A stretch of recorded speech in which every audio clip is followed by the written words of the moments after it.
All right. Good morning, interwebs, podcast listeners. I have no idea what time of day you guys are actually catching this in syndication, so it might be night, but we're going to say good morning anyway because our live broadcast always is in the morning. Well, I guess it's not where our guest is, but it is here where we are. So we're back with another episode of How I Met Your Mortgage. Um, and we did take last week off, fresh off the Mile High Mastermind event, and our guest was actually present for that as well, as was our guest host and really the person responsible for organizing that event, Jen Weibauer. Good morning, Jen. Good morning. And you're still recovering from the planning and execution of a in-person event. I thought that was kind of the highlight, is that we probably pulled off the first live conference in many, many months, maybe all year in the mortgage and real estate space. So I consider that a success. And even better, now more than a week later, nobody got sick. Right? Go figure. I assume that includes our guest as well. Back for a repeat performance, Andrew Cady. Andrew, good morning. Morning, guys. How are you? You've been feeling well the past week, I trust, since your trip here to Denver? Yes, I don't have any choice but to feel well, so we just continue to down roll, but I feel amazing. Yeah, life's good. All right, well, let's talk about that, because obviously we've known you a long time, the majority of your mortgage career. And we've seen this tremendous growth out of you, your production, your team, your business, including a change in your business. I can't remember how long ago that was. Maybe 2 years you went to Fairway?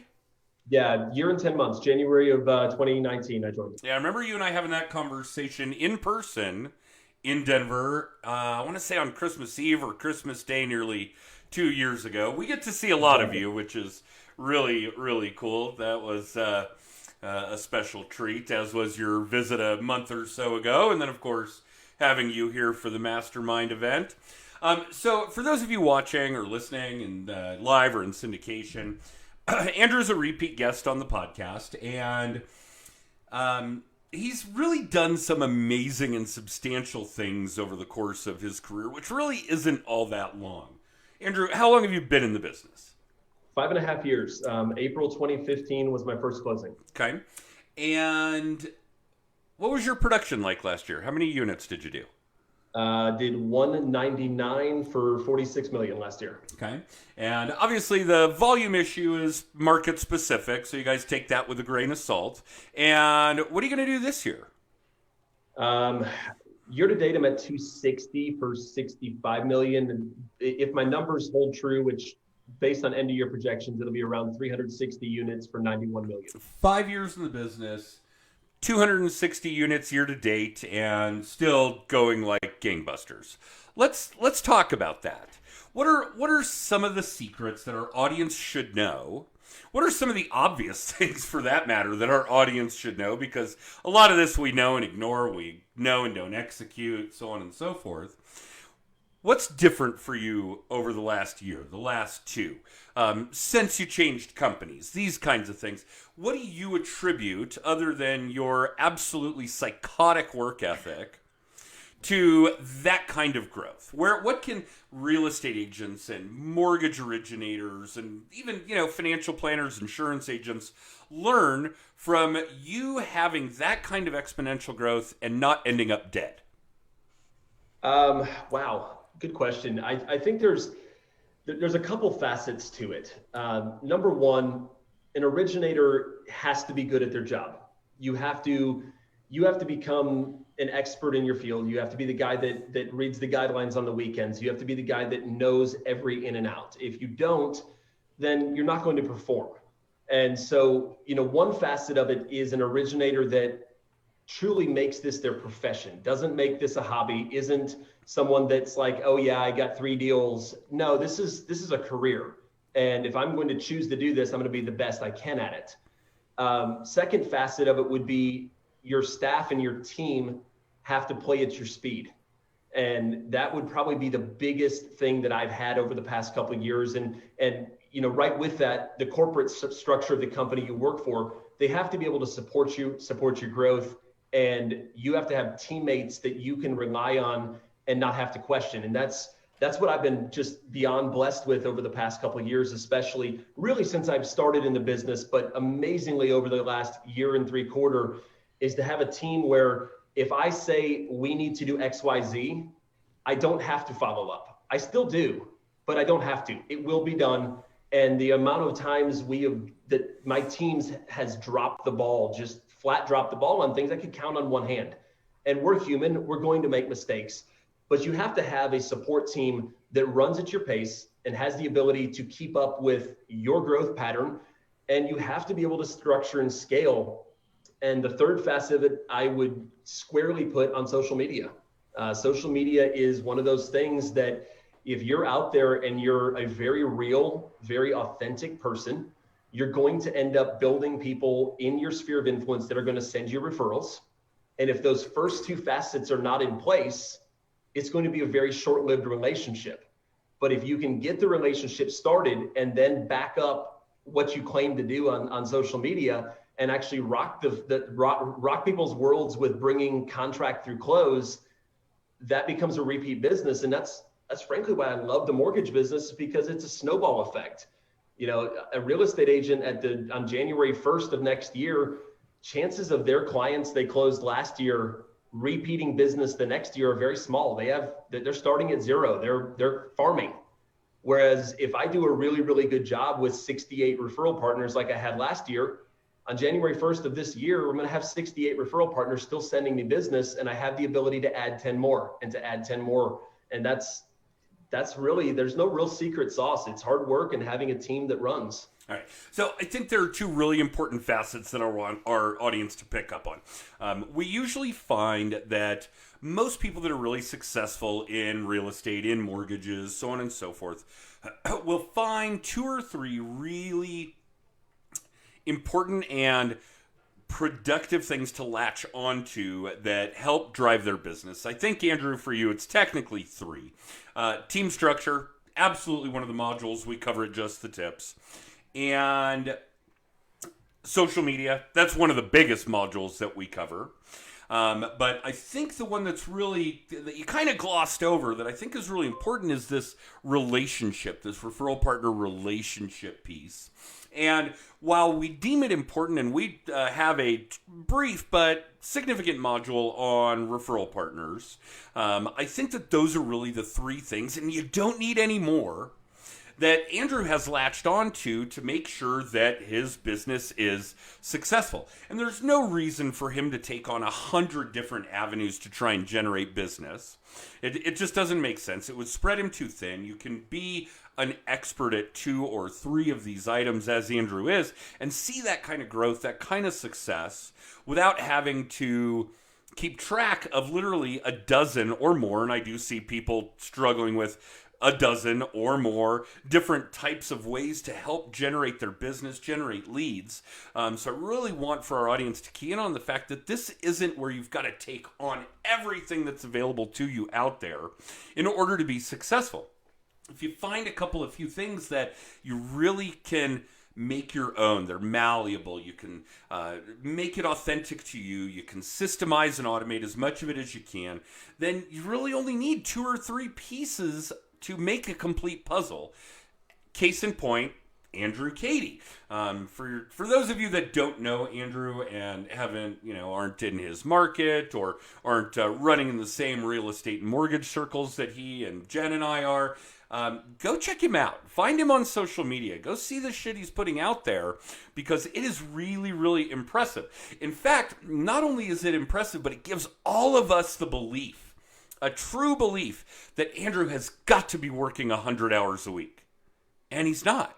He's probably not even working half that. Now, I don't know what he's doing in the rest of his time, because we know he doesn't sleep or eat or any of those sorts of things. There's a dog. There's 4 kids. There's a wife. There's 2 dogs. 2 dogs. Oh, excuse me. And if memory serves, there's a photography business on the side that you and your family have been running forever. I mean, but Andrew's mortgage practice for him is a normal time commitment. He's just ridiculously effective, efficient, and productive with it because he really sunk into it. And the one thing that Andrew wouldn't say is that none of us are rocket scientists, and you don't have to be.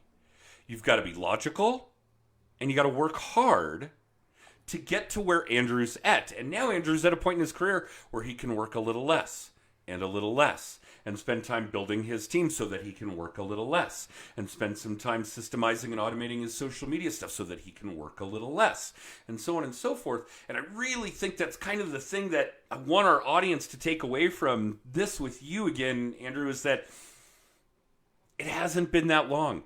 You haven't been doing this literally 60 or 80 hours a week for 20 years. Right. You're five some odd years in.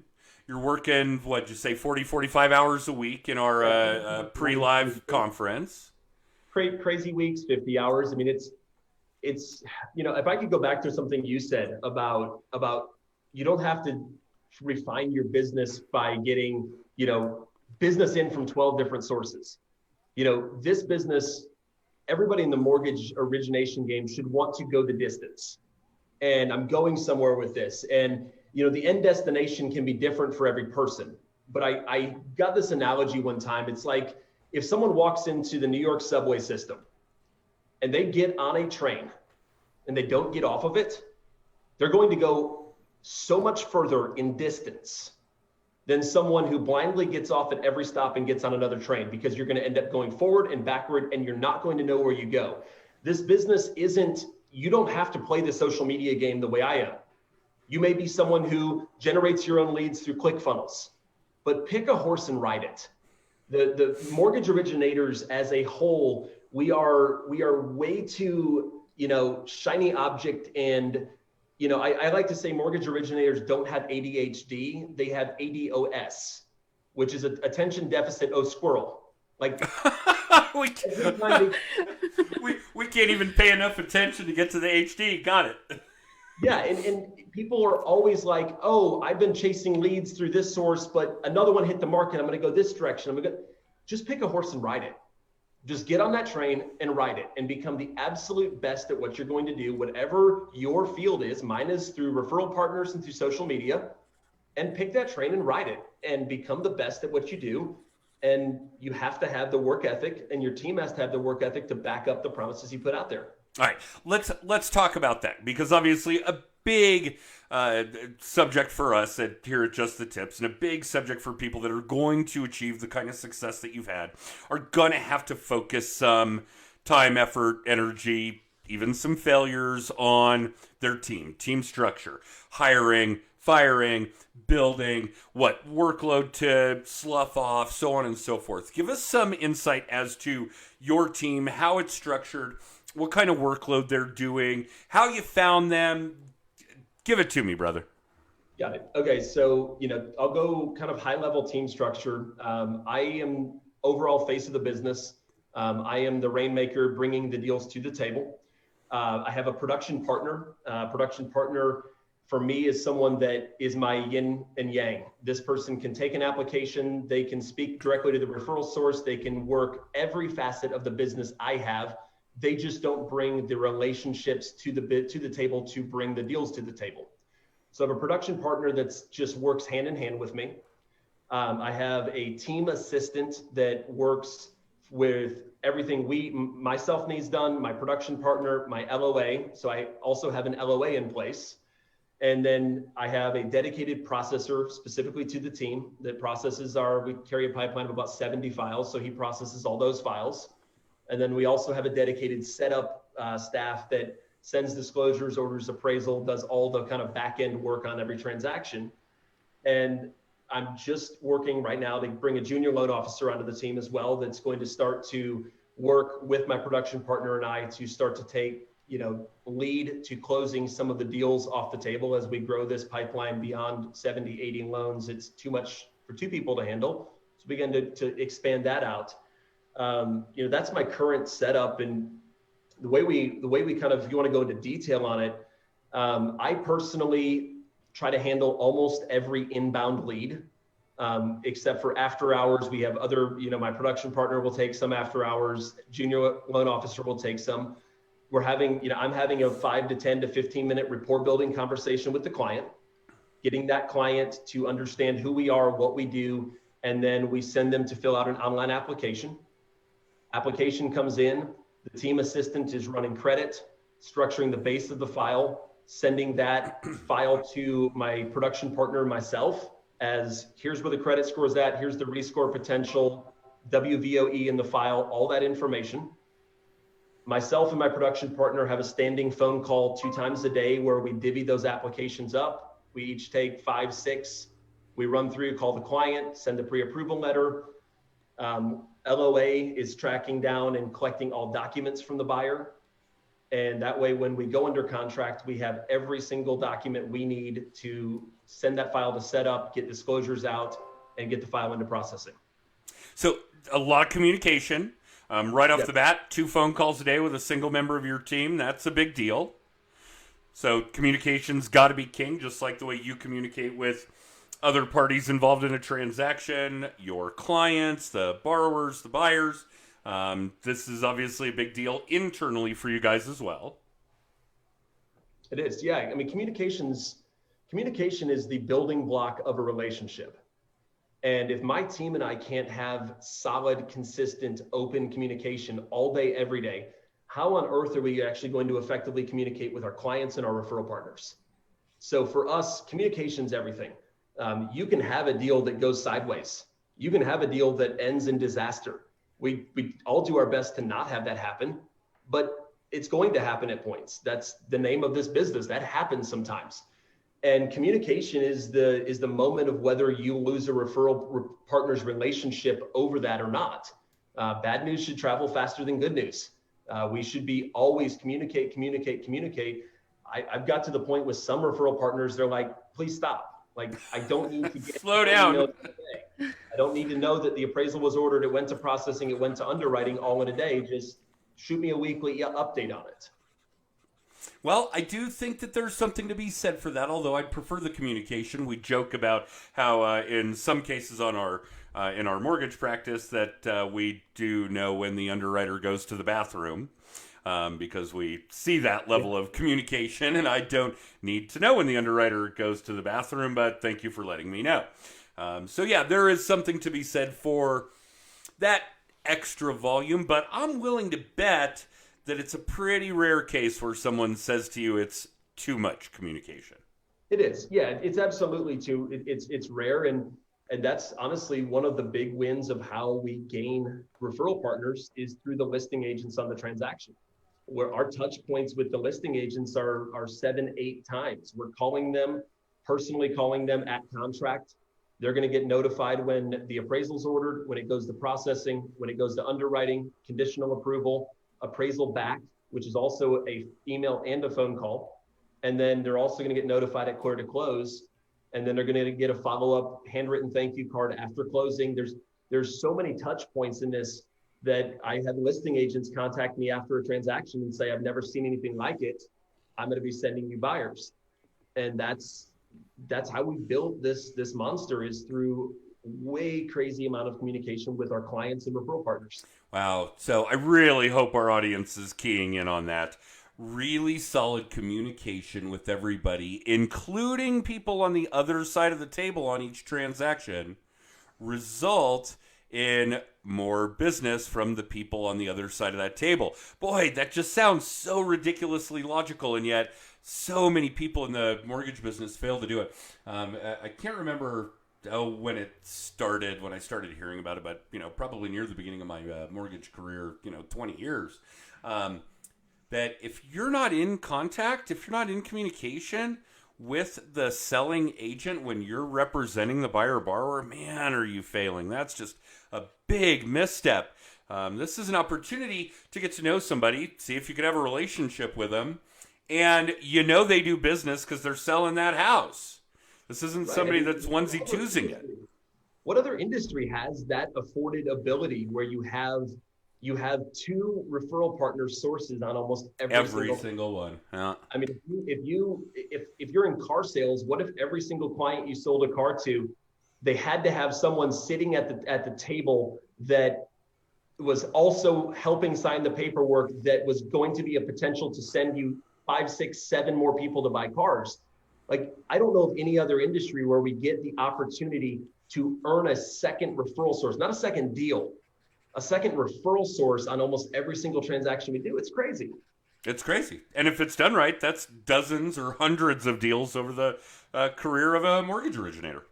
It is. Yeah. That's a really, really big deal. Gosh, I hope our audience really keys in on that, because that is a really big deal. All right. Just because the content is relevant, it's good fodder for conversation. Any positive, negative impacts from the pandemic?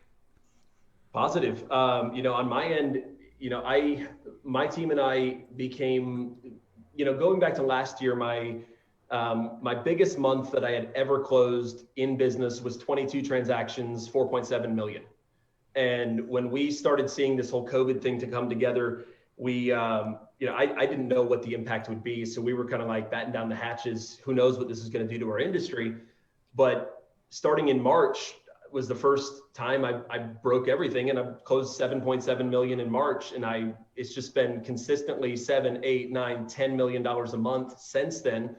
And that's not, a refinance boom, because my team and I have so much business coming in that we actually about 60 days ago decided that we were not going to be taking on any more active refinance transactions. And I know there's a lot of people that don't follow that and they don't agree with it, but I've gained some amazing referral sources, big teams, builders, big people that have come to the plate when I put this out on social media and say, guys, if you're being dogged on your purchase business and you're not getting responses and it's taking 25 days to underwrite because your loan officer is buried with refinance transactions, look at me. All we're doing is purchase. We're maintaining 48-hour underwrites. And I've picked up some amazing referral sources by becoming very narrow focused on what I do. And it's been probably the best thing I've ever done. I'm 94% purchase business year to date. I'll end the year at probably 18 refinances and 340 purchase transactions. That's insane. Oh man, that is amazing. And yeah, I hope our audience keys in on that as well. And what do you think that looks like in the future? What does next year look like? You going to continue down this same path? Not necessarily. Obviously, as we grow the team, I liken it to a restaurant. If you had a restaurant that has been in business for 5 years and consistently they're seeing 250 tables seated in a night, what if on a light switch that went from 250 seated on a night to 475?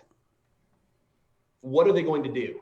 You can't hire fast enough, especially right now in the mortgage business. Everybody who is worth their weight in salt has a job that's paying really, really well. So it's really difficult to find great help right now. True story. And so for me, yeah, it is, as this progresses out and this becomes the new normal for me, we're going to continue to grow the team, and we're going to have a dedicated 2-3 people just to refinances on the team. But in an effort to not burn referral partner relationships, I probably left $30 million in refinances on the table this year. But the relationships that I've kept strong and I built by becoming singular focused during this time is going to be worth it in the long run. Yes, I could have made more money. I could have done more deals, but what if it would have burned relationships for the source of the main part of my business coming in and doing that? It was a calculated decision. It was risky, but it was the right move. And going forward, we're absolutely going to have dedicated refinance people on the team as we grow the team further. Yeah, and it's brilliant. I hadn't given it a whole lot of thought. But yes, the move was risky. Obviously paying dividends. You're going to be able to maintain that workload, those relationships in perpetuity. But for those of you that are listening or on this path where you want to grow a team, have a substantial operation, a business instead of a job, and thanks to one of our other coaches, Rob Tate, who once told me that I don't have a business, I have a job, and that if I don't get up every morning and do my job, there is no business. So for those of you that are on this path, this is brilliant stuff. To actually have a separate purchase and refi division makes an enormous amount of sense. I'm too stupid to have thought of it myself, so thank you for that, Andrew. But yeah, because the transactions are different. They run at different cycles. Some of them take longer. We see a lot of appraisal waivers on refis that we don't see on purchases. We see a lot of 50 LTV loans on refis that we don't see on purchases, so on and so forth. So actually having separate individuals, separate teams handling those relatively separate types of transactions is freaking brilliant, man. That may be one of the smartest things I've ever heard come out of your mouth, and I've heard a lot of smart shit come out of your mouth. So let's put a pin in that one for sure.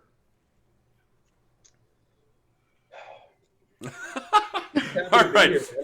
The good news. And by the way, if you hear a ding, I tried to shut everything down on my computer, but every time I miss a phone call, so if there's a ding in the background, there's probably been like 15 of them while we're on the call here. It's every time I miss a phone call, my computer dings at me. Well, okay. So on the bright side, as we have already breached into 27 minutes of our 30-minute episode, I think that this has been fantastic. Some real solid insight. So thank you for that. I'm going to have to go back and watch the last time you were on the show or listen to the podcast and see if you were as smart then as you are now. Probably not. But yeah, some brilliant stuff today, Andrew. So thank you. But before we go too far, do give us some insight as to where you're at, your market, how people can reach you, whether that's borrowers, referral partners, or potential support staff here.